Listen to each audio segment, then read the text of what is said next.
नमस्कार, मैं हूं भूपेंद्र पथरिया। आप देख रहे हैं बाईटी मीडिया। मैं हूं इस समय महावीर कोल्ड फर्रुखाबाद में, और ये हमारे साथ हैं कोल्ड के ऑनर मनोज रस्तोगी जी उर्फ पप्पू भैया।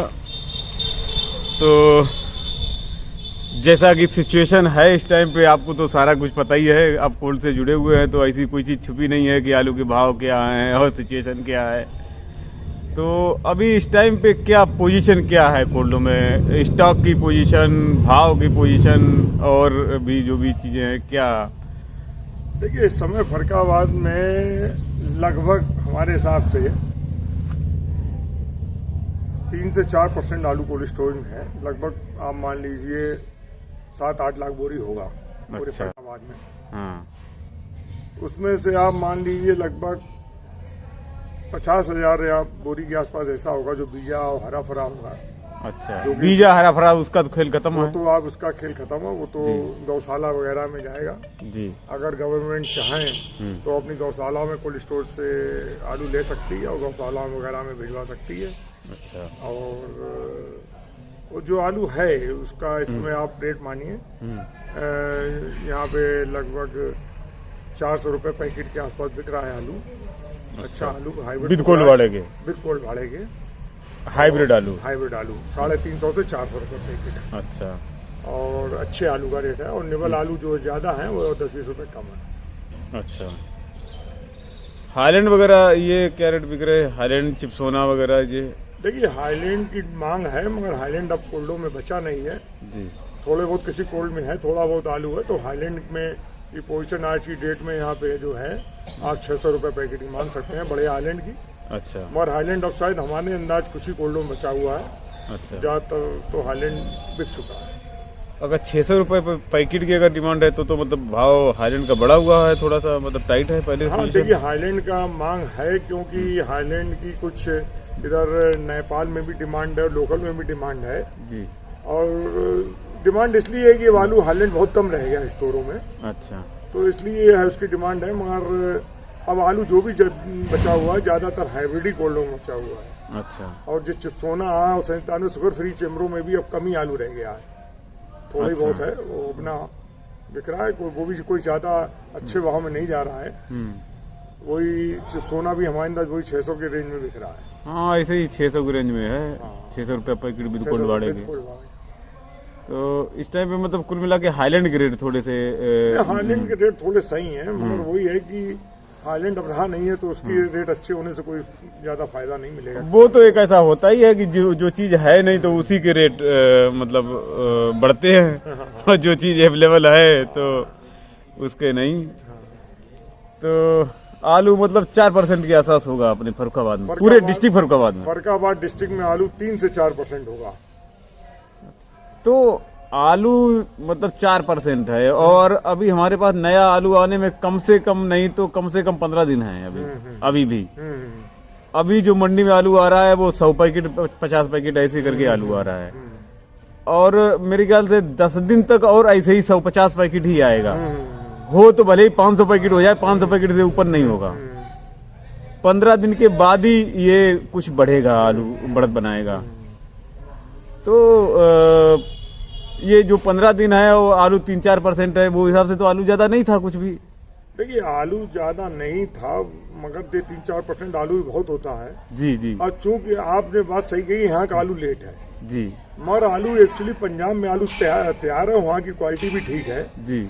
आज पंजाब का रेट कम से कम 200 रुपये पैकेट गिरा है नए आलू का। नए आलू का। तो अभी 2 दिन पहले घटा, फिर बढ़ा, आज फिर घटा। अच्छा। तो एक्चुअली जो हमारी फर्रुखाबाद की आलू जिन मंडियों में खपत होती है जी। अब वहाँ पे नया आलू की भी पकड़ बनने लगी है। अच्छा। जो पूरब मंडियों में आलू जाता है, जी जी। तो इस वजह से पुराने आलू की सेल घट गई है। अब आदमी नया पकड़ रहा है, और जो पुराना आलू जो भी जा रहा है वो सारक वगैरह में लोग ले जाते हैं। इसलिए इतना लास्ट में हमेशा कम आलू रहने के बाद भी इसको बेचना मुश्किल हो जाता है। तो इसलिए अब इस आलू के बढ़ने की कोई संभावना नहीं है। अब तो जो इन्हीं भाव में निपट जाए तो बहुत ही बड़ी बात है, क्योंकि अब नया आलू यहाँ का भी 10 दिन बाद आ जाएगा। अभी तो पंजाब का आलू चल रहा है, और पंजाब का आलू भी दिन पे दिन डाउन होगा, उनकी क्वालिटी बहुत अच्छी है। और आज ये किसान लोग ये ना समझे कि यहाँ का आलू लेट है इसलिए हमें कोई तेजी मिलेगी। अब तेजी मिलने की कोई संभावना नहीं है। संभावनाएं तो नहीं दिख रही है, लेकिन फिर भी लोग ऐसा कुछ सोच रहे थे कि अभी सारंगें चालू होंगी तो शायद थोड़ी सी डिमांड बढ़ेगी और थोड़ा सा मतलब जो बिक्री नहीं हो रही थी वो बिक्री होना मतलब वापस थोड़ी सी अच्छी हो जाएगी, ऐसा सोच रहे थे। देखिए ऐसा है, आलू में हमेशा सोच से हमेशा उल्टा काम होता है। हम भी सोच रहे थे कि सारंग में थोड़ी बिक्री बढ़ेगी, मगर आज हम देख रहे हैं कि आज डिमांड बहुत कम है मंडियों में। तो उसका कारण है कि आलू अब पुराना आलू उतना ही खाया जा रहा है जितनी जिसे आवश्यकता है सारंग में। अब जो फुटकर कंज्यूमर है वो नया पे डाइवर्ट होने लगा है और पंजाब नया आलू भरपूर मात्रा में दे रहा है। इसलिए वो जो लोगों ने सोचा था कि पंजाब इतनी तेजी से और इस रेट काटेगा, तो अब इसलिए पुराने की डिमांड दिन पे दिन कम होती चली जा रही है। अब कोई बढ़ने की संभावना नहीं है। मतलब नए आलू के भी रेट कट रहे हैं, नए आलू रेट कट और तो इसके लिए पुराने का मतलब हालात और खराब हो गए। और एक तो बंगाल की वजह से तो हालात ऑलरेडी जो बंगाल ये भी बात सही है। जो पुराने आलू का इफेक्ट है वो बंगाल से भी पड़ रहा है जी। जो हमारे पास झारखंड और बिहार जो आलू मांग रहा था, अब वहाँ से बंगाल ने एक बार पीछे कुछ 2-3 दिन के लिए रेट बढ़ाए थे जी। उन्होंने थोड़ा सा ममता वहाँ पे अभी एक बार बाजार टाइट हुआ था, थोड़ा सा वापस टाइट का भी आपको रीजन बताएं जी। उसका टाइट का ये था कि वहाँ की मुख्यमंत्री जी ने कोल वालों से कहा था कि आप थोड़ा एक्स्ट्रा प्लांट चलाइए और उसका एक्स्ट्रा रेट नहीं लेंगे। तो वहाँ के व्यापारियों ने आलू को होल्ड किया 3-4 दिन। अच्छा। और उस 3-4 दिनों में उन्होंने 200 रुपए पैकेट की तेजी बनाई जी जी। और उस तेजी बनने से हमारे इधर यूपी में आर्डर डाइवर्ट हुए और जब डाइवर्ट हुए जब स्टॉक इतना ज्यादा है तो वो इतनी तेजी से चल तो पाएगी नहीं जी। तो जहाँ पे इधर का आलू जाने लगा सो उनकी फिर डिमांड घट गई, फिर उन्होंने एकदम बाजार काटा। अच्छा। तो फिर बाजार डाउन हो गए।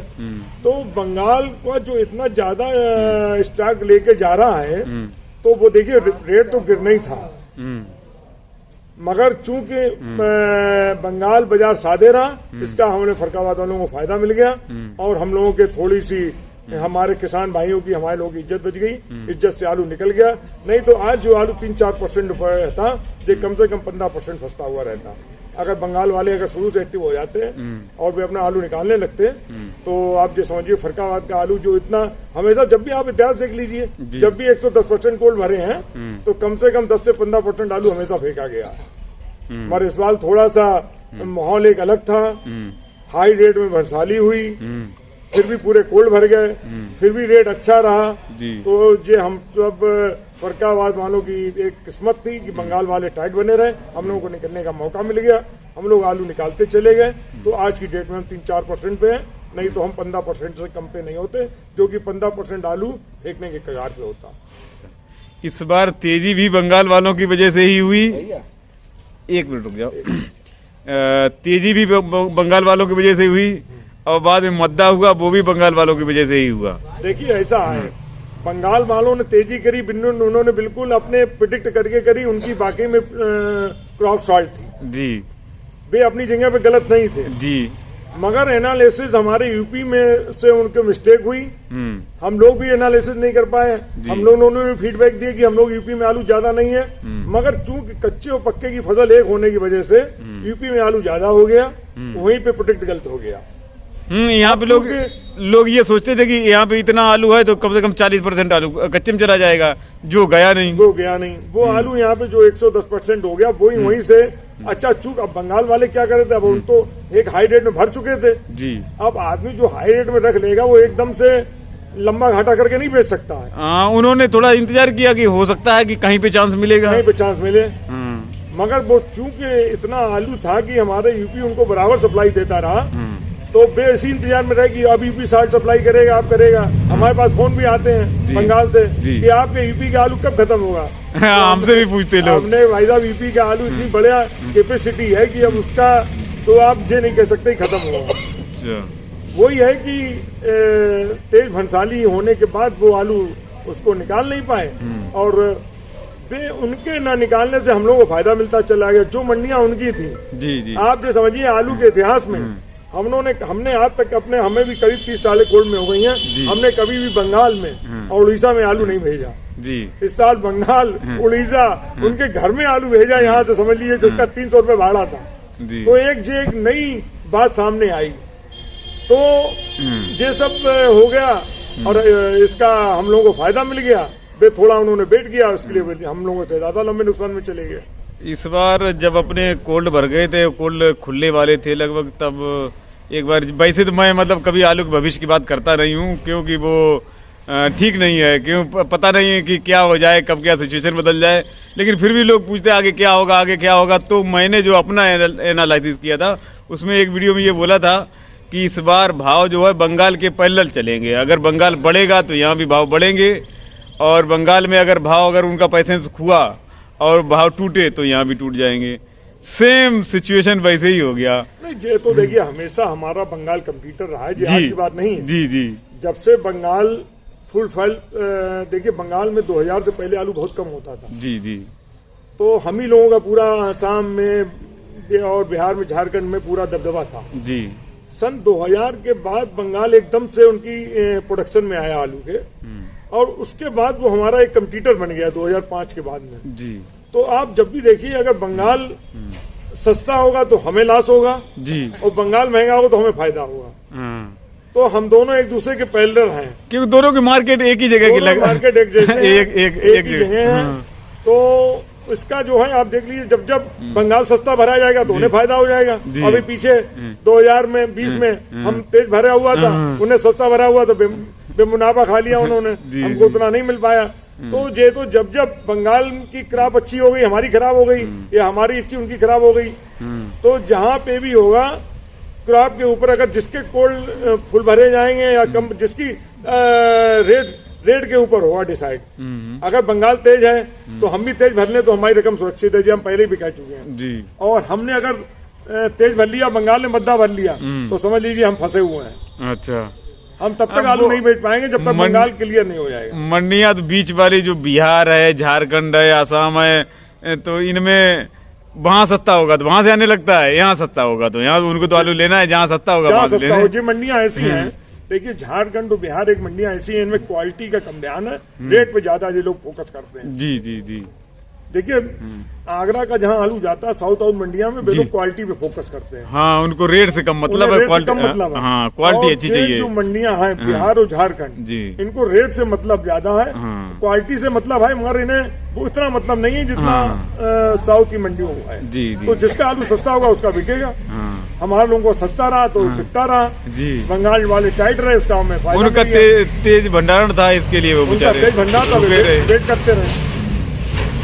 तो अब क्या मतलब कुछ आलू में अब कुछ नजर आ रहा है क्या? नहीं, अब तो आलू में कोई नजर नहीं आ रहा है। अब आलू ज्यादा रह भी नहीं है फरकाबाद में, और हमारे अंदाज ज्यादातर आलू यहाँ पे 10 से 15 दिन में सब कोल्ड खाली हो जाएंगे जी, जो भी भाव में बिके। और अब यहाँ पे आलू भी ज्यादा नहीं है, इसलिए अब लोग दिमाग भी, कुछ कोल्ड है, 2-4 कोल्ड पे हो सकता है अपना आलू दिसंबर जनवरी तक चलाएं, यहाँ वो हमेशा चलाते हैं। बात बाकी यहाँ पे हमारे अंदर 95% कोल्ड 10 दिन में खत्म हो जाएगा आलू। अच्छा, हमारे यहाँ अगर 15 दिन में आलू अगर नहीं खत्म हुआ ये वाला, तो उनको दिक्कत भी आएगी, बेचने में भी दिक्कत आएगी। 15 दिन बाद अपने यहाँ नया भरपूर आ जाएगा। हाँ, अगर आलू 15 दिन बाद, देखिए साल के 8 तारीख तक है मैक्सिमम जी, और इसके बाद हमें लगता है कि पुराने आलू प्रॉब्लम आएगी। हाँ, फिर प्रॉब्लम क्यों, नया एकदम भरपूर आ जाएगा, नया भरपूर आ जाएगा, और पुराने की खपत भी घटेगी। पुराने की खपत वो नहीं रहेगी जो इस समय है। इस समय थोड़ा बहुत बिक रहा है, सारा कारक की वजह से वो बिक्री बंद हो जाएगी, फिर नया आलू भी सस्ता हो जाएगा, लोग नया की ओर डाइवर्ट हो जाएंगे। नए आलू के क्या असर दिख रहे हैं? देखिए नया आलू भी हमको नहीं लगता है कि बहुत ज्यादा इस बार तेज बिके जी, और जब अपना नया आलू आएगा तो हमें लगता है कि वो 400-500 रुपए पैकेट के हिसाब से ऊपर बिकना उसका मुश्किल दिख रहा है हमको। आलू इस बार भी इकट्ठा है, वही पिछली साल जैसा, मतलब वही आलू इस बार इकट्ठा है, वही आगे प्रॉब्लम करेगा। अगर आलू सस्ता रहा तो रुक जाएगा, और अगर कच्चे पे सस्ता रहा तो रुक जाएगा, पक्के के लिए 400 रुपए पैकेट से नीचे आया तो किसान अपनी सप्लाई शॉर्ट कर देगा, रोक देगा, वो बोलेगा पक्के भी देखेंगे, पक्के भी देखेंगे। क्योंकि उसे पिछले साल पक्के पे दाम मिल चुका है, जी जी, इसलिए उसका वेट करेगा। वो हवाई नजर में फिर किसान भी आजकल बहुत कैलकुलेटिव है, और हो सकता क्या करे उसकी अपना अपना कैलकुलेशन तो सभी करते हैं, मगर ये है कि अगर ज्यादा रेट डाउन होते हैं तो आलू रुकेगा। अगर भाव अगर थोड़े से सही रहे तो मुझे लग रहा है कि किसान गेहूं की तरफ फोकस कर सकता है, अगर भाव थोड़े सही रहे कच्चे पे तो। अगर भाव के देखिए ऐसा है, गेहूं के लिए तो जो गेहूं करते हैं वे तो गेहूं करेंगे जी, चाहे उन्हें कोई रोड रेट मिले जी, मगर अब चूंकि अब हमारे यहाँ जो एक मक्के की फसल होने लगी है, जी, अब जी, उसमें किसान कंट्रेस्ट ज्यादा हो गया है, तो मक्का गेहूं अच्छी हो जाती है, इसलिए उसमें जो है उसका दो बेनिफिट है। उसे आलू का प्रोडक्शन भी अच्छा मिल जाता है, पक्के पे खुद भी जाता है, और मक्का भी पूरी हो जाती है। इसलिए गेहूं का एरिया जो घट रहा है बराबर, हम 3-4 सालों से। हाँ, गेहूं का एरिया घटता जा रहा है, ये तो सच है एकदम। और अभी तो अपने यहाँ खाने भर को सफिशिएंट गेहूं नहीं हो पा रहा है, क्योंकि हमने देखा था सन 2000 में रेट बहुत अच्छा था कच्चे का, तो लोगों ने कच्चा आलू खरीद लिया मगर उन्होंने गेहूं नहीं किया, मक्के के लिए उसको छोड़ दिया। जी जी, क्योंकि लोगों को ऐसा लगता है कि गेहूं से ज्यादा मक्के में एवरेज मिल रहा है, इसलिए कि तेज भी बिकती है मक्का, और प्रोडक्शन भी उसके गेहूं से ज्यादा होता है, इसलिए हाँ पैदावार भी बढ़िया है।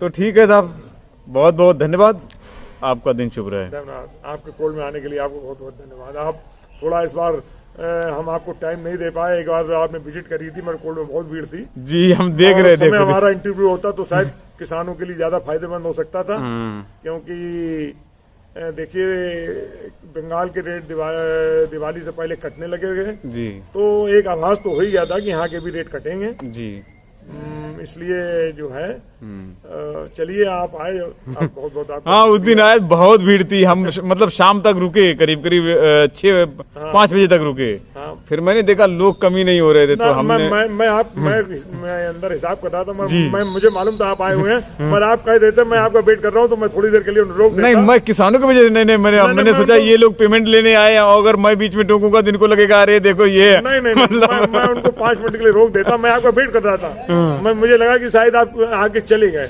अच्छा नहीं, मैं यही था। अच्छा यही था, मैं शाम तक रुका, तो लोग जब थे तो हमने चलो अब इसमें बीच में वो नहीं करेंगे। चलिए देखिए आपके आने से और एक होने से केवल हम लोगों का एक है कि किसान को जागृत करें जी, किसान को कम से कम नुकसान हो जी, यही हम लोगों की हमेशा एक धारणा रहती है कि किसान अगर सफल रहेगा, सफल रहेगा तभी हम लोग रहेंगे जी। और जो एक किसान को भी समझना चाहिए जो आलू एक सब्जी है, इसको एक टाइम से बेचना चाहिए जी, ज्यादा होल्ड कर रखने से फिर थोड़ा प्रॉब्लम ही हो जाती है, जो इसका रिजल्ट आपके सामने है। ठीक है साहब, धन्यवाद। Okay, thank you.